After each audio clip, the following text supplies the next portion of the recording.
Okay, back to fly strike. We've got 15 minutes. We've got to get Ben and I together.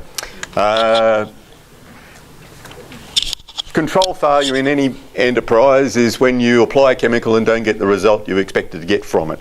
It can be the result of several different things. It can be the unrealistic expectations of the producer, thinks the chemical should have protected his sheep for longer than it should. Failure to apply the product correctly. Failure to provide sufficient protection from re-infestation, whether it was restrike or lice getting back onto sheep and so forth, or it could be from insecticide resistance. And we're going to talk about resistance in blowfly mostly this time. In any production system, any pest management system, there's a number of risk factors which impact on the likelihood of resistance developing. There's 10 listed here.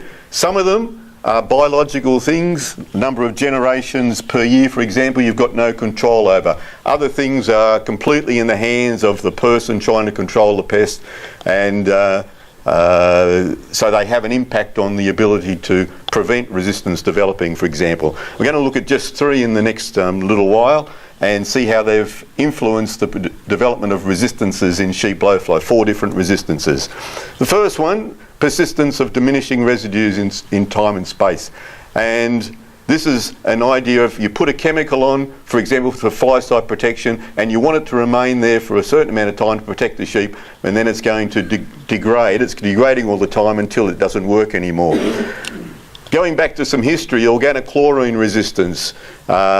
We've been monitoring sheep blowfly populations in the laboratory, or the lab has, for a long, long time. And back in 1958, when dieldrin and aldrin were banned, 70% of sheep blowflies had already become resistant. And then these chemicals were banned, so effectively not used anymore. But we've monitored for that for a number of years, and you can see that in the absence of their use, the number of times you'd find resistant flies in the population decline. But even if I go out there now, how many years, 60 years later, there is still about 2% of flies resistant to it. So the message there is once you've got resistant individuals in a population, g'day Peter, they're there forever, so you must take it into account. So that's very important with lice populations particularly, because if that population continues to exist, it could come back and bite you. The other one is an over-reliance on a single chemical class, and a lot of people are guilty of this. And the example I'll use here is organophosphate resistance. On the left-hand side here, you can see it's an idea. When you apply a chemical to a population, represented by that bell-shaped curve, at a certain dose, the first time you use it, you'll kill a lot of it. If you keep using it, the next generation of that pest, you'll kill fewer and fewer and fewer, until eventually, if you keep using the same thing, you'll eventually hardly kill any at all. And over on the right-hand side there, you can see that when we've looked at the populations of blowflies,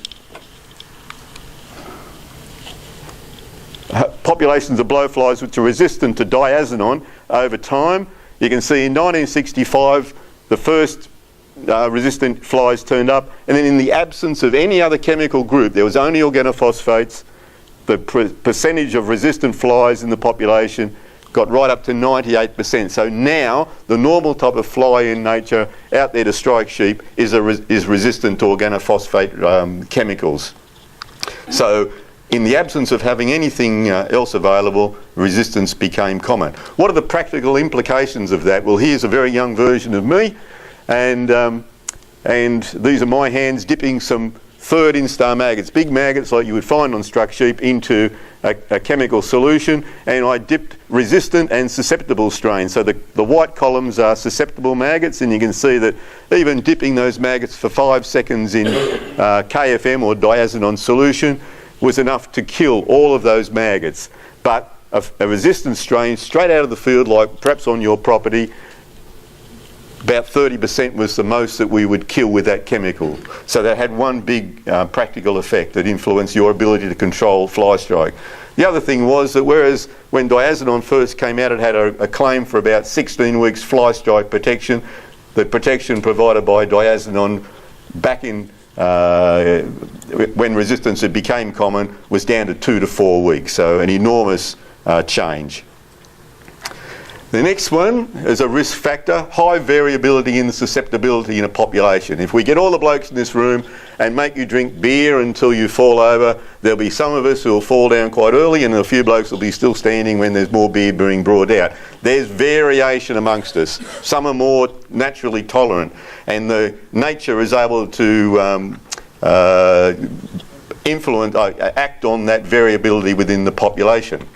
To explain this in the next resistance, which will be to insecticide growth regulators, a little bit of a lesson, I guess, in what we do in the lab. We've got laboratory tests where we've got chemical going from a low concentration to a high concentration applied to little bits of paper, which then gets some sheep serum and some maggots put in. And if we look, and then we let them grow and then see how many die. And up here you can see the number of maggots that die at any particular dose, or if you look at it a different way, you get a sigmoid curve where it's the cumulative percentage of those maggots that die with different doses, and then with a simple manipulation we can get straight lines. And as soon as we've got straight lines, we can do comparisons between populations. And here's some of that sort of data. So here we've got concentration on a log scale, that doesn't matter, and percentage mortality, and we've got various lines here, and we can do comparisons. We can say, well, what concentration kills half of that population, and we can get a chemical concentration there, and we can compare different populations.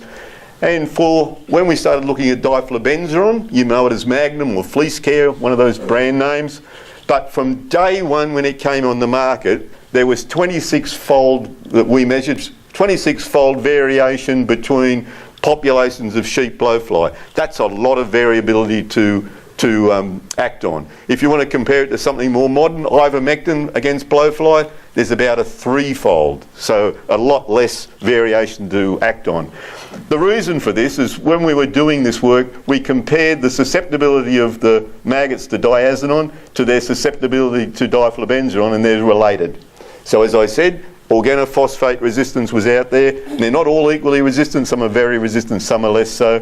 But that gave them, if they're resistant to diazinon, they had an advantage in terms of resistance to insect growth regulators like diflubenzuron. So risk factor was high variability and susceptibility to within the target population. We came over, so that was what it was like for a number of years, and then a bloke from Queensland in Tara contacted me about problems with his sheep. He had jetted them, and by jetting them, making them wet, he'd made them susceptible to fly strike. And when I measured this particular population, didn't matter what concentration of diflubenzuron, you couldn't kill more maggots. 50% of those maggots were effectively immune to diflubenzuron, and this was the beginning of it, but then it went everywhere, and now diflubenzuron has no claim against fly strike. It's not to be used, it's not registered anymore because it's failed.